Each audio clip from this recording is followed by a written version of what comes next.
4-5 ದಿವಸದಿಂದ ಇಡೀ ರಾಜ್ಯದಲ್ಲಿ ಏನೋ ಚರ್ಚಿತ ವಿಷಯ ಆಗಿರುವಂಥ ಮೊದಲನೇದು ರಾಜಣ್ಣ ಅವರು ಸನ್ಮಾನ್ಯ ಮಂತ್ರಿಗಳೇ ವಿಧಾನಸಭೆಯ ಒಳಗಡೆ ಬಂದು ನನ್ನನ್ನು ಹನಿ ಟ್ರಾಪ್ ಮಾಡುವಂಥ ಪ್ರಯತ್ನ ನಡೀತಾ ಇದೆ. ನನ್ನನ್ನಷ್ಟೇ ಅಲ್ಲ, ಇಡೀ ರಾಜ್ಯದಲ್ಲಿ CD ಫ್ಯಾಕ್ಟ್ರಿ ತಯಾರಾಗಿದೆ. ಅದು ಆ ಕಡೆನೂ ಇರ್ಬೋದು, ಈ ಕಡೆನೂ ಇರ್ಬೋದು. ಎರಡಕ್ಕೂ ಸಂಬಂಧಪಟ್ಟಂಗೆ ವಿರೋಧ ಪಕ್ಷ ಇರ್ಬೋದು, ಆಡಳಿತ ಪಕ್ಷ ಇರ್ಬೋದು, ಇಬ್ಬರು ಈ ಥರದ CD ಫ್ಯಾಕ್ಟ್ರಿ ಏನು ನಡೀತಾ ಇದೆ ಇದರ ವಿರುದ್ಧ ತನಿಖೆಯನ್ನು ಮಾಡಬೇಕು. ತಕ್ಷಣದಲ್ಲೇ ನಾನು ಕಂಪ್ಲೇಂಟ್ ಕೊಡ್ತಾ ಇದ್ದೀನಿ ಅನ್ನುವಂಥದ್ದನ್ನು ವಿಧಾನಸಭೆಯಲ್ಲಿ ಸ್ವಯಂ ಘೋಷಿತವಾಗಿ ಸನ್ಮಾನ್ಯ ರಾಜಣ್ಣರವರು ಹೇಳಿದ್ದು. ಕಳೆದ 3 ದಿವಸದಿಂದ ಆದರೂ ಈಗಿನವರೆಗೆ ರಾಜಣ್ಣವರು ಇನ್ನೂ ದೂರನ್ನು ದಾಖಲಿಸಿಲ್ಲ. ಅವ್ರ ಮೇಲೆ ಏನಾದರೂ ಕೇಂದ್ರದ ಹೈಕಮಾಂಡಿನ ಒತ್ತಡ ಇದೆಯಾ ಗೊತ್ತಿಲ್ಲ ನಮಗೆ. ಅವರೇ ಸ್ವಯಂ ಪ್ರೇರಿತವಾಗಿ ಹೇಳಿಕೆ ಕೊಟ್ಟಂಥದ್ದು. ಅಂದರೆ 40-48 ಜನ ಕೇಂದ್ರದ ನಾಯಕರು ಸೇರಿದಂಗೆ, ಯಾರು ಕೇಂದ್ರದ ನಾಯಕರು, ಯಾವ ಕೇಂದ್ರದ ಸಚಿವರು, ಕೇಂದ್ರ ಅಂದರೆ ಈಗಿನ BJPನ, JDS, ಕಾಂಗ್ರೆಸ್ಸಿನ ನಾಯಕರ ಯಾವುದನ್ನು ಹೇಳಿಲ್ಲ. ಒಟ್ಟಾರೆ ಕೇಂದ್ರದ ನಾಯಕರು ಸೇರಿದಂಗೆ 48 ಜನದ್ದು CD ಇದೆ ಅಂತ ಹೇಳಿದರು. ಎಲ್ಲದರ ಕುರಿತು ತನಿಖೆ ಆಗಬೇಕು. ಸಿಟ್ಟಿಂಗ್ ಜಡ್ಜ್ ಅವರ ನೇತೃತ್ವದಲ್ಲೇ ತನಿಖೆ ಆಗಬೇಕು ಅನ್ನುವಂಥ ಒತ್ತಾಯವನ್ನು ನಾವು ವಿಧಾನಸಭೆಯ ಒಳಗಡೆ ಮಾಡಿದ್ವಿ ಬಂಧುಗಳೇ. ಆದಂಥ ಸಂದರ್ಭದಲ್ಲೇ ರಾಜಣ್ಣನವರು ಬಾಯಿ ತಪ್ಪಿನಿಂದನೇನೋ ಗೊತ್ತಿಲ್ಲ ಜಡ್ಜ್ಗಳದು ಇದೆ ಅನ್ನುವಂಥದ್ದನ್ನು ಆ ಒಂದು ವಿಧಾನಸಭೆಯ ಒಳಗಡೆ ಹೇಳದಂಥದ್ದು. ಅಂದರೆ ಜಡ್ಜ್ ಇದ್ದಾರೆ, ರಾಜ್ಯ ನಾಯಕರಿದ್ದಾರೆ, ಕೇಂದ್ರ ನಾಯಕರಿದ್ದಾರೆ, ನನ್ನ ಮೇಲೆ ಹನಿ ಟ್ರಾಪ್ ಆಗುವಂಥದ್ದಾಗಿದೆ ಅನ್ನುವಂಥ ಸ್ಫೋಟಕ ಹೇಳಿಕೆಯನ್ನು ಸ್ವಯಂ ಅವರೇ ಹೇಳಿರುವ ವಿಚಾರಕ್ಕೆ ಇವತ್ತು ನಾವು ಪ್ರತಿಭಟನೆ ಮಾಡ್ತಾ ಇದ್ದೀವಿ. ಸರ್ಕಾರ ಇಷ್ಟೊತ್ತಿಗೆ ತನಿಖೆ ಆಯೋಗವನ್ನು ನೇಮಕ ಮಾಡಬೇಕಾಗಿತ್ತು. ಅಕಸ್ಮಾತ್ ರಾಜಣ್ಣವ್ರು ದೂರು ಕೊಟ್ಟಿಲ್ಲ ಅಂದ್ರೂ ಯಾತಕ್ಕೆ ಕೊಟ್ಟಿಲ್ಲ, ಯಾಕೆ ವಿಧಾನಸಭೆಯಲ್ಲಿ ಹೇಳಿದ್ರಿ ಅಂತೇಳಿ ಸುಮೋಟೋ ಪ್ರಕರಣವನ್ನು ದಾಖಲಿಸ್ಕೊಂಡು ತನಿಖೆ ಮಾಡಬೇಕಾಗಿತ್ತು. ಇವತ್ತಿನವರೆಗೂ ಮಾಡಿಲ್ಲ. ಎರಡನೇ ವಿಷಯ ಅಂತ ಹೇಳಿದ್ರೆ 4% ಏನು ಕಾಂಟ್ರಾಕ್ಟಲ್ಲಿ ಕೊಟ್ಟಿರುವಂಥ ಬಿಲ್ಲನ್ನು ವಿರೋಧಿಸಿ ಇವತ್ತು ನಾವು ಪ್ರೊಟೆಸ್ಟ್ ಮಾಡ್ತಾ ಇದ್ದೀವಿ. ಅಂದರೆ ಸಂವಿಧಾನ ವಿರೋಧದ ಸಂವಿಧಾನ ಬಾಹಿರವಾದಂಥ ಕಾರ್ಯಕ್ರಮವನ್ನು, ಯೋಜನೆಯನ್ನು, ಅದರಲ್ಲೂ ಕಾಂಟ್ರಾಕ್ಟನ್ನು ಮುಸ್ಲಿಮರಿಗೆ ಕೊಡುವಂಥದ್ದು ಹೊರಟಿರುವಂಥ ಈ ಒಂದು ಧೋರಣೆಯನ್ನು ವಿರೋಧಿಸಿ ಇವತ್ತು ನಾವು ಮಾಡ್ತಾ ಇದ್ದೀವಿ. ಈ ಎರಡೂ ವಿಧಾನಸಭೆಯಲ್ಲಿ ನಡೀತಾ ಇತ್ತು. ನಮ್ಮ ಶಾಸಕರು, ನೀವು 3-4 ದಿವಸದಿಂದ ವಿಡಿಯೋಗಳನ್ನ ನೋಡಿದ್ದೀವಿ, ವಿಧಾನ ಪರಿಷತ್ತಿನಲ್ಲಿ ಸಭಾಪತಿಯನ್ನು ಕೈ ಹಿಡಿದು ಎಳೆದಾಕಿದಂಥ ಪ್ರಸಂಗವನ್ನು ಇವತ್ತು ಇದಕ್ಕೆ ಹೋಲಿಕೆ ಮಾಡಿಕೊಂಡಿದ್ದಾರೆ. 6 ತಿಂಗಳ ಕಾಲ ವಜಾ ಮಾಡಿದ್ದೀವಿ ಅಂತ ಹೇಳಿದ್ದಾರೆ. 6 ತಿಂಗಳು ಶಾಸಕರು ಲೆಟ್ರ್ ಕೊಡೋಂಗಿಲ್ವಂತೆ, ಸರ್ಕಾರಿ ಕಾರ್ಯಕ್ರಮದಲ್ಲಿ ಭಾಗವಹಿಸೋಂಗಿಲ್ವಂತೆ, ಅವರ ಸೂಚನೆಯನ್ನು ಪರಿಗಣಿಸೋಂಗಿಲ್ವಂತೆ, ಅವರ ಹೆಸರು ಯಾವುದೇ ನಾಮಫಲಕದಲ್ಲಿ ಇರೋಂಗಿಲ್ವಂತೆ, ಅವರು ಲೆಟ್ರ್ ಕೊಡೋಂಗಿಲ್ವಂತೆ, ಗ್ಯಾಲರಿಗೆ ಬರೋಂಗಿಲ್ವಂತೆ. ಅಂದರೆ ಇಷ್ಟೊಂದು ಎಮರ್ಜೆನ್ಸಿಲೂ ಈ ಥರ ಆಗಿರಲಿಲ್ಲ. ಆ ರೀತಿಯಲ್ಲಿ ಶಾಸಕರು ಜನಪ್ರತಿನಿಧಿಗಳಿಂದ ಆಯ್ಕೆ ಆಗಿರುವಂಥ ಜನಪ್ರತಿನಿಧಿಗಳನ್ನ ಜನರ ಕೆಲಸವನ್ನು ಮಾಡದೇ ಇರುವಂಥ ರೀತಿಯಲ್ಲಿ ಎಲ್ಲೆಲ್ಲಿ ಕಾಂಗ್ರೆಸ್ ಈ ಒಂದು ಕ್ಷೇತ್ರದಲ್ಲಿ ಸೋತಿತ್ತು ಅಲ್ಲಿ ಅವರ ಕ್ಯಾಂಡಿಡೇಟನ್ನು ನಿಲ್ಲಿಸ್ಕೊಂಡು ಅವರ ಮುಖಾಂತರ ಸರ್ಕಾರದ ಯೋಜನೆಯನ್ನು ಕೊಡುವಂಥ ಒಂದು ಕೆಟ್ಟ ಕೆಲಸಕ್ಕೆ, ಕೆಟ್ಟ ಪದ್ಧತಿಗೆ ಕೈ ಹಾಕಿದೆ. ಇದನ್ನು ವಿರೋಧಿಸಿ ನಾವು ಶಾಸಕರುಗಳು ಎಲ್ಲಿಯವರೆಗೆ 18 ಶಾಸಕರು ಒಳಗೆ ಬರಲ್ವೋ ಅಲ್ಲಿಯವರೆಗೆ ನಾವು ಸದನದ ಯಾವುದೇ ಕಾರ್ಯಕ್ರಮದಲ್ಲಿ, ಯಾವುದೇ ಸಭೆಯಲ್ಲಿ, ಯಾವುದೇ ಕಮಿಟಿಯಲ್ಲಿ ನಾವು ಭಾಗವಹಿಸುವುದಿಲ್ಲ ಅನ್ನುವಂಥ ತೀರ್ಮಾನವನ್ನು ಈಗಾಗಲೇ ರಾಜ್ಯದ ಅಧ್ಯಕ್ಷರು ಮತ್ತು ವಿರೋಧ ಪಕ್ಷದ ನಾಯಕರು ಹೇಳಿದ್ದಾರೆ. ಬಂಧುಗಳೇ, ಎಷ್ಟು ಅವೈಜ್ಞಾನಿಕ ಅಂದರೆ, ಎಲ್ಲೋ ಒಂದು ಕಡೆ ನೀರು ಕಳಿಸಿ ಅಂತ ಹೇಳಿದ್ರೆ ಅಧಿಕಾರಿ ಫೋನ್ ರಿಸೀವ್ ಮಾಡಬೇಕಾಗಿಲ್ಲ. ನೀರಿನ ಸಮಸ್ಯೆ ಬರಗಾಲದಲ್ಲಿ ಇನ್ಸ್ಪೆಕ್ಷನ್ಗೆ ಹೋಗಂಗಿಲ್ಲ. ಈ ರೀತಿಯಲ್ಲಿ ಅವೈಜ್ಞಾನಿಕವಾಗಿ ಮಾಡಿರುವಂಥ ಈ ಒಂದು ಅಮಾನತಿನ ಆದೇಶವನ್ನು ವಿರೋಧಿಸಿ ಇವತ್ತು ಮೈಸೂರಿನಲ್ಲಿ ಪ್ರತಿಭಟನೆಯನ್ನು ಇಬ್ಬರು ಅಧ್ಯಕ್ಷರ ನೇತೃತ್ವದಲ್ಲಿ ಮಾಡ್ತಾ ಇದ್ದೀವಿ. ಮುಂದಕ್ಕೆ ನಾಗೇಂದ್ರ ಅವರು ಮಾತಾಡ್ತಾರೆ. ಇಡೀ ರಾಜ್ಯ ಮುಖ್ಯಮಂತ್ರಿಗಳು ಯಾರಾಗಬೇಕು, ಮುಖ್ಯಮಂತ್ರಿಗಳ ಬದಲಾವಣೆ ಏನಾಗಬೇಕು, ಅಥವಾ ಹಾಲಿ ಮುಖ್ಯಮಂತ್ರಿಗೆ ಉಳ್ಕೊಳ್ಳುವಂಥ ತಂತ್ರವನ್ನು ಮಾಡ್ತಿದ್ದಾರೆ ಗೊತ್ತಿಲ್ಲ ನಮಗೆ. ಅವರೇ ಈ ಥರದ ಹೇಳಿಕೆಯನ್ನು ಕೊಡಿಸಿ ಅವರ ವಿರೋಧಿಗಳನ್ನು ಮಣಿಸಕ್ಕೆ ಮಾಡ್ತಾ ಇದ್ದಾರಾ, ಅಥವಾ ನಿಜಕ್ಕೂ ವಿರೋಧಿಗಳ ಹನಿ ಟ್ರ್ಯಾಪನ್ನು ಮಾಡ್ತಾ ಇದ್ದಾರಾ, ಏನೂ ಗೊತ್ತಿಲ್ಲ. ಎಷ್ಟು ಬೇಜಾರಾಗುತ್ತೆ ಅಂತ ಹೇಳಿದ್ರೆ, ಸದನದ ಒಳಗೆ ಈ ಪಕ್ಷದಲ್ಲೂ ಕೋರ್ಟಲ್ಲಿ ಸ್ಟೇ ತಗೊಂಡಿದ್ದಾರೆ, ಎದುರುಗಡೆನೂ ಸ್ಟೇ ತಗೊಂಡಿದ್ದಾರೆ ಅಂತ ಹೇಳುವಷ್ಟರ ಮಟ್ಟಿಗೆ ಆಯಿತು. ಅಂದರೆ ಸಾಕಷ್ಟು ಜನ ಹನಿ ಟ್ರ್ಯಾಪ್ಗೆ ಒಳಗಾಗಿದ್ದಾರೆ. ಡಿ ಕೆ ಶಿವಕುಮಾರ್ ಅವರು ಒಂದು ಮಾತು ಹೇಳಿದ್ರು, ಹಲೋ ಅಂತ ಹೇಳಿದ್ರೇ ತಾನೇ ಹಲೋ ಅನ್ನೋದು ಅಂತ. ಅದಕ್ಕೆ ಎಂ ಬಿ ಪಾಟೀಲ್ ಹೇಳ್ತಾರೆ, ನಾವು ಹಲೋ ಅಂತಲೇ ಹೇಳಲ್ಲ ಅಂತಂದರೆ, ಈ ರೀತಿಯಲ್ಲಿ ಯಾರು ಹನಿ ಟ್ರ್ಯಾಪ್ಗೆ ಒಳಗಾಗಿದ್ದಾರೆ, ಒಳಗಾಗಿದ್ರೆ ನಿಮ್ಮದೇ ತಪ್ಪು ಅಂತ ಹೇಳುವಂಥ ಪ್ರಯತ್ನ. ಎರಡನೇದು, ಅವರಿಗೆ ಹನಿ ಟ್ರ್ಯಾಪಿಗೆ ಬಲೆಗೆ ಬೀಳಿಸುವಂಥ ರೀತಿಯಲ್ಲಿ ಮಾಡಿರುವಂಥ ಷಡ್ಯಂತ್ರ ಎರಡೂ ಇದೆ. ಇದು ಫೋನಲ್ಲೂ ನಡೀತಾ ಇದೆ. ಏನು ಈಗ ಆಗಲೇ ಏನು ವಾಟ್ಸಪ್ ಕಾಲನ್ನು ರಿಸೀವ್ ಮಾಡೋಕ್ಕೆ ಹೆದರುವಂಥ ಪರಿಸ್ಥಿತಿ ಬಂದ್ಬಿಟ್ಟಿದೆ. ಈ ಎಲ್ಲದನ್ನು ತನಿಖೆ ಆಗಬೇಕು. ಗೃಹ ಮಂತ್ರಿಗಳು ಹೇಳಿದ್ರು ಕಂಪ್ಲೇಂಟ್ ಕೊಡ್ತಾರೆ ಮಾಡ್ತೀನಿ ಅಂತ, 3 ದಿವಸದಿಂದ ಕೊಟ್ಟಿಲ್ಲ. ಹಂಗಾರೆ ವಿಧಾನಸಭೆಯ ಪಾವಿತ್ರ್ಯತೆ ಏನು ಉಳಿತು? ವಿಧಾನಸಭೆಯಲ್ಲಿ ನಾನು ಈ ಕ್ಷಣದಲ್ಲಿ ಕಂಪ್ಲೇಂಟ್ ಕೊಡ್ತೀನಿ ಅಂತ ಹೇಳಿದಂಥ ರಾಜಣ್ಣ ಅವರು 3 ದಿವಸ ಆದರೂ ಕೊಟ್ಟಿಲ್ಲ. ಯಾಕೆ ಕೊಡಲಿಲ್ಲ? ಎಲ್ಲೋ ಹೈಕಮಾಂಡ್ ಒತ್ತಡ ಏರಿದೆ, ಕೊಡಬೇಡ, ನಮ್ಮ ಪಾರ್ಟಿಯವರೇ ಸಿಗಾಕೋತಾರೆ ಅಂತ ಹೇಳಿರ್ಬೋದು.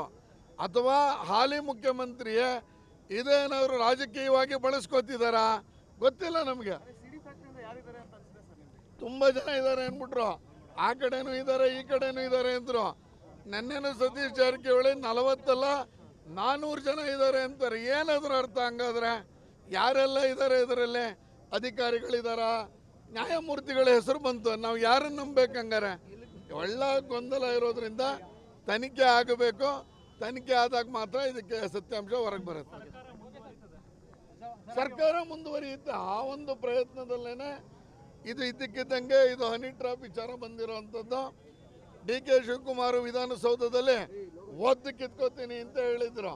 ಅದಕ್ಕೇನಾದರೂ ಇದು ಪ್ರತಿಕಾರವಾ ಗೊತ್ತಿಲ್ಲ ನಮಗೆ. ಎಲ್ಲವನ್ನು ಹೊರಗಡೆ ಹೇಳಬೇಕು. ಹಾಗಾಗಿ ತನಿಖೆಗೆ ಒತ್ತಾಯ ಮಾಡ್ತೀವಿ. 4-5 ದಿವಸದಿಂದ ಇಡೀ ರಾಜ್ಯದಲ್ಲಿ ಏನೋ ಚರ್ಚಿತ ವಿಷಯ ಆಗಿರುವಂಥ ಮೊದಲನೇದು, ರಾಜಣ್ಣ ಅವರು ಸನ್ಮಾನ್ಯ ಮಂತ್ರಿಗಳೇ ವಿಧಾನಸಭೆಯ ಒಳಗಡೆ ಬಂದು ನನ್ನನ್ನು ಹನಿ ಟ್ರಾಪ್ ಮಾಡುವಂಥ ಪ್ರಯತ್ನ ನಡೀತಾ ಇದೆ. ನನ್ನನ್ನಷ್ಟೇ ಅಲ್ಲ, ಇಡೀ ರಾಜ್ಯದಲ್ಲಿ CD ಫ್ಯಾಕ್ಟ್ರಿ ತಯಾರಾಗಿದೆ. ಅದು ಆ ಕಡೆನೂ ಇರ್ಬೋದು ಈ ಕಡೆನೂ ಇರ್ಬೋದು. ಎರಡಕ್ಕೂ ಸಂಬಂಧಪಟ್ಟಂಗೆ ವಿರೋಧ ಪಕ್ಷ ಇರ್ಬೋದು, ಆಡಳಿತ ಪಕ್ಷ ಇರ್ಬೋದು, ಇಬ್ಬರು ಈ ಥರದ CD ಫ್ಯಾಕ್ಟ್ರಿ ಏನು ನಡೀತಾ ಇದೆ ಇದರ ವಿರುದ್ಧ ತನಿಖೆಯನ್ನು ಮಾಡಬೇಕು. ತಕ್ಷಣದಲ್ಲೇ ನಾನು ಕಂಪ್ಲೇಂಟ್ ಕೊಡ್ತಾ ಇದ್ದೀನಿ ಅನ್ನುವಂಥದ್ದನ್ನು ವಿಧಾನಸಭೆಯಲ್ಲಿ ಸ್ವಯಂ ಘೋಷಿತವಾಗಿ ಸನ್ಮಾನ್ಯ ರಾಜಣ್ಣರವರು ಹೇಳಿದ್ದು. ಕಳೆದ 3 ದಿವಸದಿಂದ ಆದರೂ ಈಗಿನವರೆಗೆ ರಾಜಣ್ಣವರು ಇನ್ನೂ ಕಂಪ್ಲೇಂಟನ್ನು ದೂರನ್ನು ದಾಖಲಿಸಿಲ್ಲ. ಅವ್ರ ಮೇಲೆ ಏನಾದರೂ ಕೇಂದ್ರದ ಹೈಕಮಾಂಡಿನ ಒತ್ತಡ ಇದೆಯಾ ಗೊತ್ತಿಲ್ಲ ನಮಗೆ. ಅವರೇ ಸ್ವಯಂ ಪ್ರೇರಿತವಾಗಿ ಹೇಳಿಕೆ ಕೊಟ್ಟಂಥದ್ದು. ಅಂದರೆ 40-48 ಜನ ಕೇಂದ್ರದ ನಾಯಕರು ಸೇರಿದಂಗೆ, ಯಾರು ಕೇಂದ್ರದ ನಾಯಕರು, ಯಾವ ಕೇಂದ್ರದ ಸಚಿವರು, ಕೇಂದ್ರ ಅಂದರೆ ಈಗಿನ BJPನ, JDS, ಕಾಂಗ್ರೆಸ್ಸಿನ ನಾಯಕರ, ಯಾವುದನ್ನು ಹೇಳಿಲ್ಲ. ಒಟ್ಟಾರೆ ಕೇಂದ್ರದ ನಾಯಕರು ಸೇರಿದಂಗೆ 48 ಜನದ್ದು CD ಇದೆ ಅಂತ ಹೇಳಿದರು. ಎಲ್ಲದರ ಕುರಿತು ತನಿಖೆ ಆಗಬೇಕು. ಸಿಟ್ಟಿಂಗ್ ಜಡ್ಜ್ ಅವರ ನೇತೃತ್ವದಲ್ಲೇ ತನಿಖೆ ಆಗಬೇಕು ಅನ್ನುವಂಥ ಒತ್ತಾಯವನ್ನು ನಾವು ವಿಧಾನಸಭೆಯ ಒಳಗಡೆ ಮಾಡಿದ್ವಿ ಬಂಧುಗಳೇ.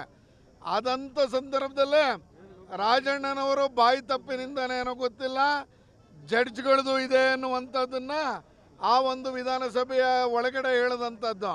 ಅಂದರೆ ಜಡ್ಜ್ ಇದ್ದಾರೆ, ರಾಜ್ಯ ನಾಯಕರಿದ್ದಾರೆ, ಕೇಂದ್ರ ನಾಯಕರಿದ್ದಾರೆ, ನನ್ನ ಮೇಲೆ ಹನಿ ಟ್ರಾಪ್ ಆಗುವಂಥದ್ದಾಗಿದೆ ಅನ್ನುವಂಥ ಸ್ಫೋಟಕ ಹೇಳಿಕೆಯನ್ನು ಸ್ವಯಂ ಅವರೇ ಹೇಳಿರುವ ವಿಚಾರಕ್ಕೆ ಇವತ್ತು ನಾವು ಪ್ರತಿಭಟನೆ ಮಾಡ್ತಾ ಇದ್ದೀವಿ.